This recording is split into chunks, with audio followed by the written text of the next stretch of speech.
NFL coaches and scouts and executives voted on top 10 quarterbacks in the league. You ready?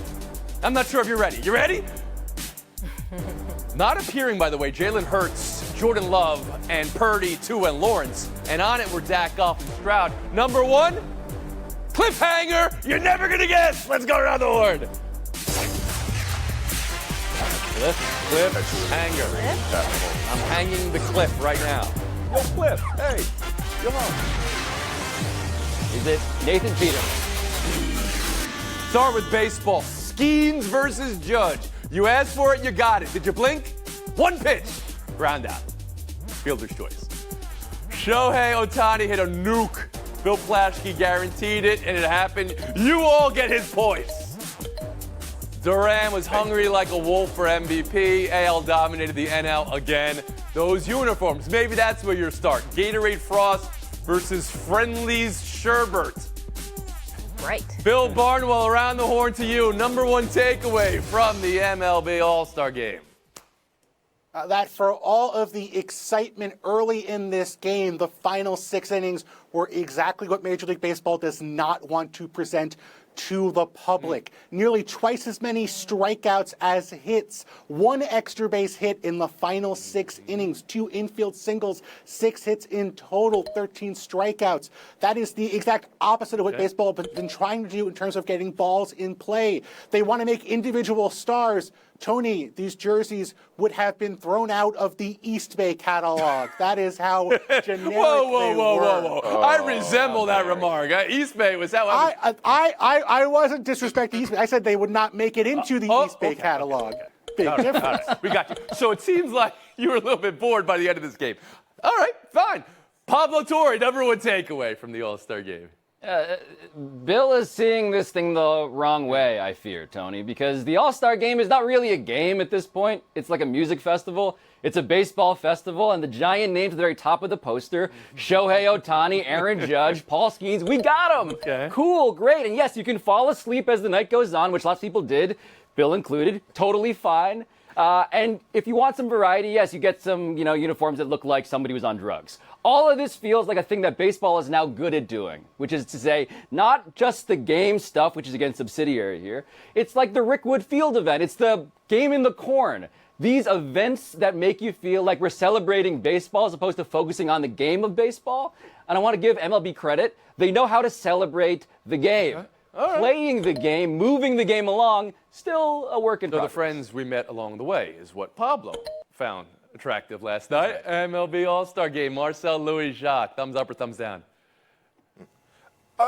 Firmly in the middle, like I'm in Gladiator, like I'm Caesar in Gladiator. I think it was a great handoff from a pretty dramatic home run derby, right? Like it was inches away, Bobby Wood Jr. inches away from tying it up. I thought it was a great handoff. We got the matchup everybody wanted to see in Aaron Judge against Paul Skeens. It was very anticlimactic, but we got the matchup, and we're not asking what if. We got home runs from the stars in Shohei. We got a home run from the new guy in Duran. Like for the first 5 innings, I thought it was great. Then after that, PlayStation starts calling my name. NCAA Football 25 starts whispering, hey, it's time to run this dynasty. Yeah. But I think the biggest takeaway, Tony, 2 hours and 38 minutes, the shortest All-Star game since 1988. We got in, we got out, we went to bed. No complaints. Mina Kimes.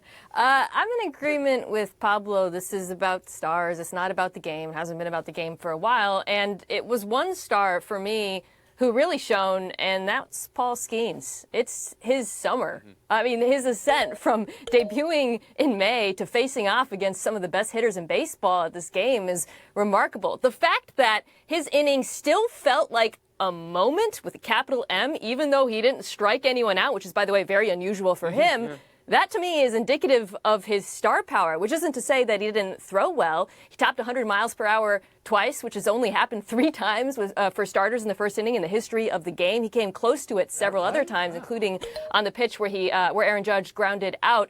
It was an excellent showcase for a guy who I believe, if he's not already the biggest star in baseball, is well on his way to being it. One more thing about the jerseys, because it was an assault on the eyes. You can appreciate it. You can like the Miami Viceification of jerseys or not. Back in ye old days, young viewers, you had them wearing their own jerseys. And again, if you're trying to introduce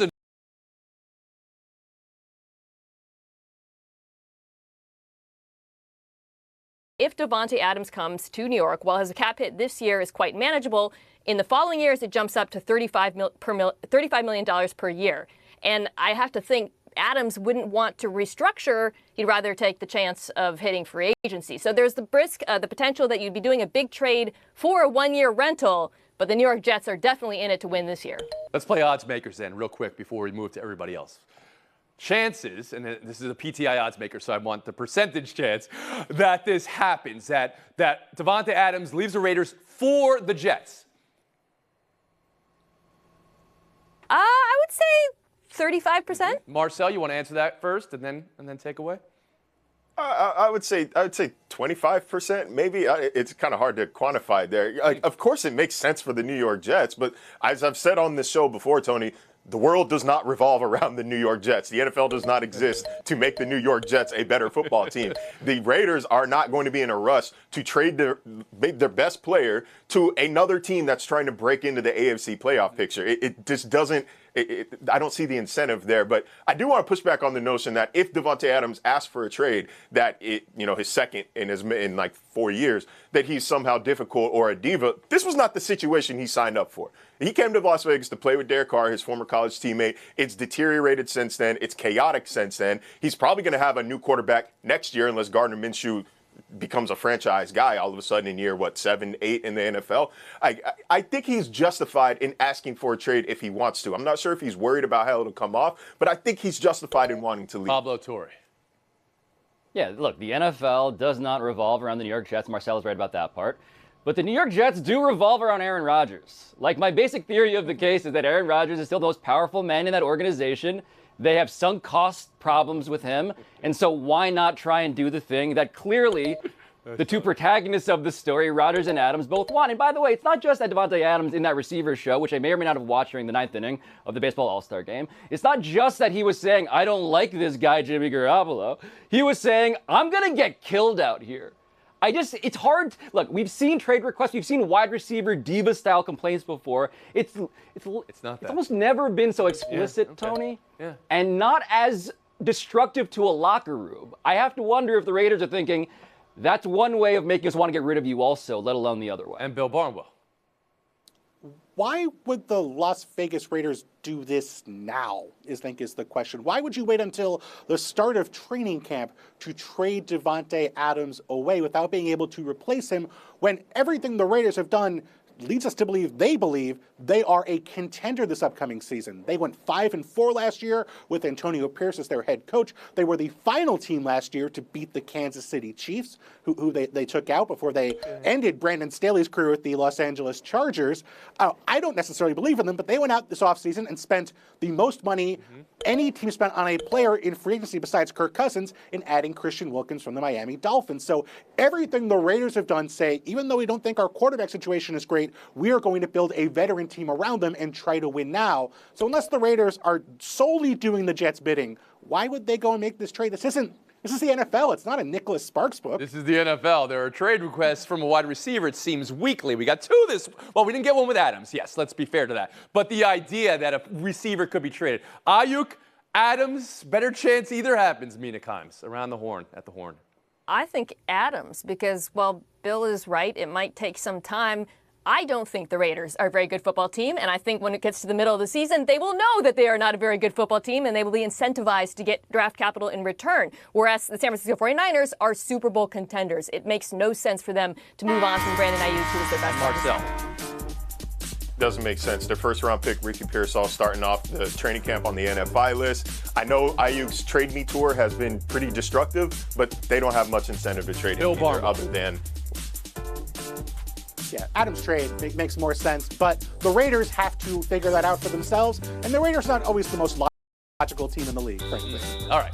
So, Pablo, you were watching receiver at the end of the All-Star game that you said was amazing, and you got points for. So now I have to take those points away because you didn't even finish watching the game. And you were playing EA Sports there for Marcel Louis-Jacques. All right, we'll get... He's playing video games. Well, come on. He was honest about it. Buy or sell is next. You said the game was great, and then you didn't even watch it. It was a pick and choose festival, and I, bailed after Arcade Fire left. Who goes to a music festival? Yes, of course. You don't need to hang from a cliff. Patrick Mahomes, number 1 on the top 10 list of NFL quarterbacks as voted on by coaches, scouts, and executives. Joe Burrow 2, Josh Allen 3, Lamar Jackson 4.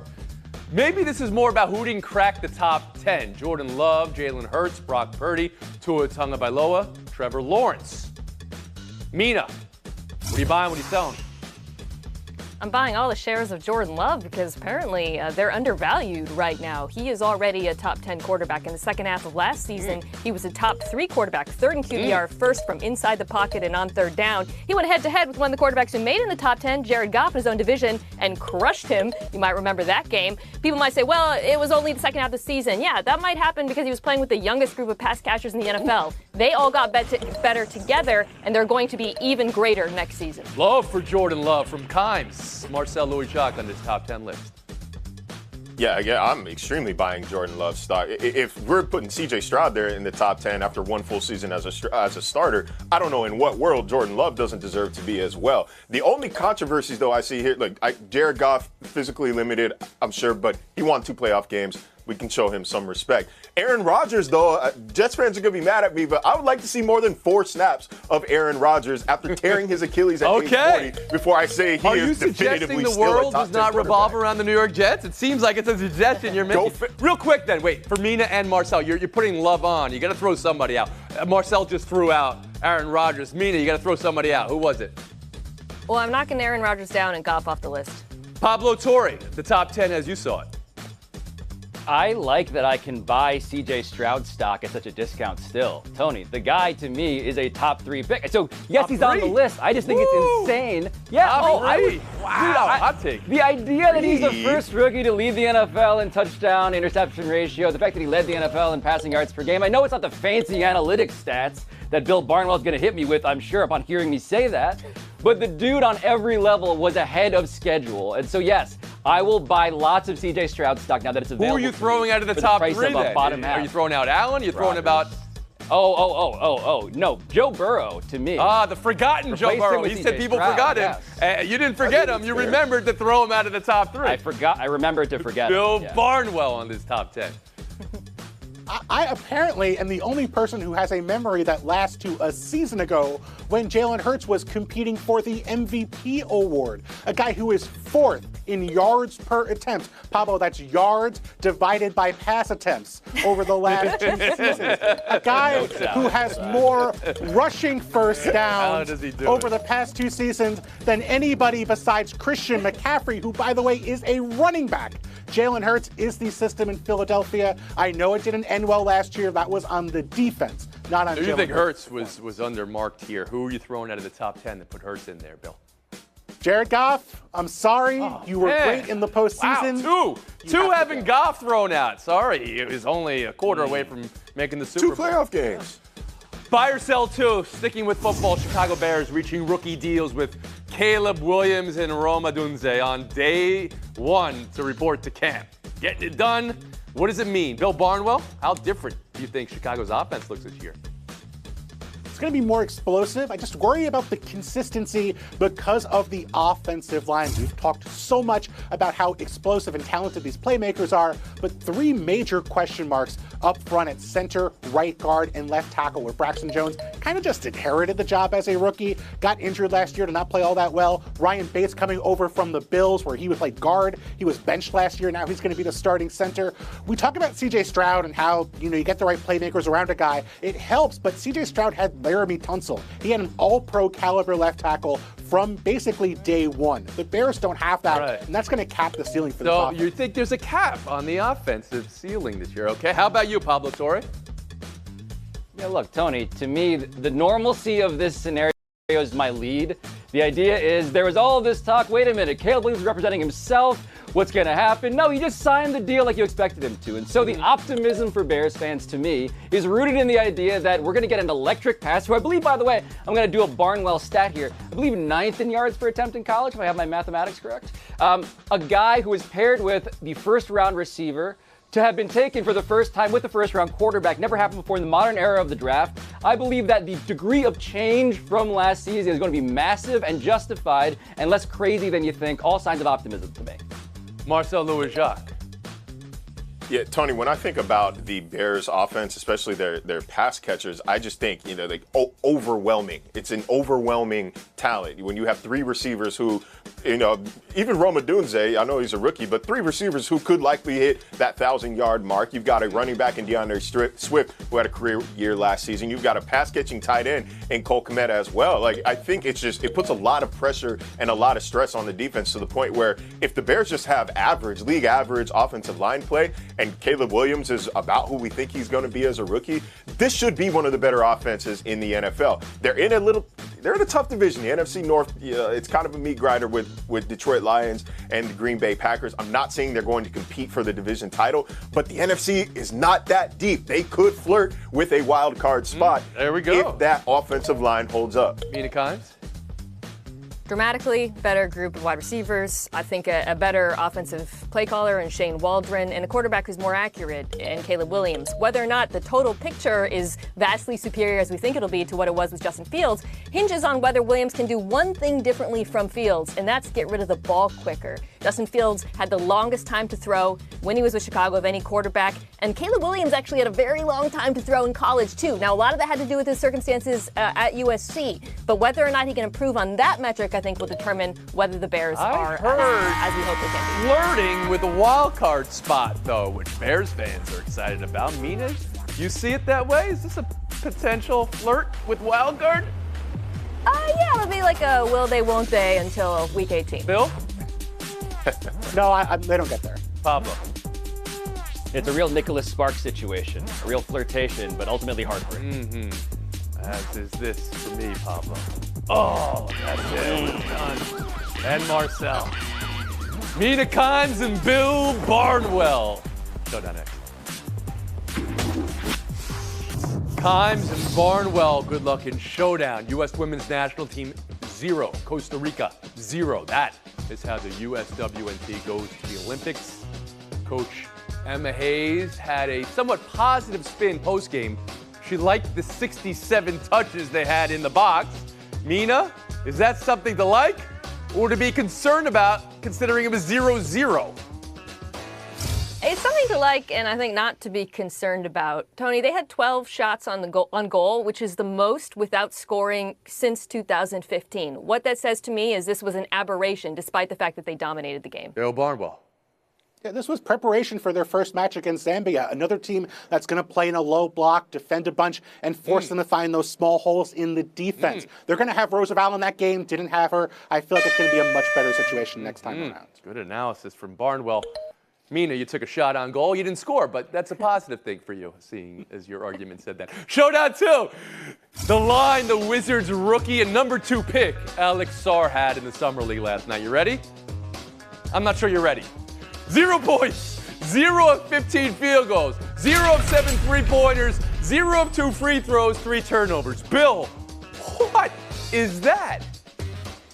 It's bad, but it's Summer League. He averaged 9 points per game in Perth a year ago in Australia.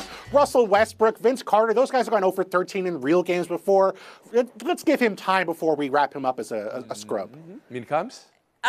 It's worrisome, not just because in 3 games he shot under 35%, but also because the number 3 pick, Reed Shepherd, is absolutely destroying Summer League. Yes. See, everything is relative, and that is enough to give Mina Kimes the win in the FaceTime. Nate Robinson needs a kidney. You may already know this about the former NBA player, Seattle sports legend, 3-time dunk champ, but what you probably don't know is the journey that he's taken to get to even admitting that. Baxter Holmes, our colleague, detailed it beautifully on ESPN.com. Go check out his story and check out Baxter's Twitter timeline @Baxter to see how you can contribute to the cause and learn more about what's ailing not just Nate Robinson, but millions like him. Nate Robinson played college football, played college basketball, played NBA basketball. Maybe one of the greatest athletes to ever walk the face of the earth to play in the NBA at the height he was, 5'9". Unbelievable. And part Best Filipino. of health, Nate. Shout out to Nate See you Robinson tomorrow. for that.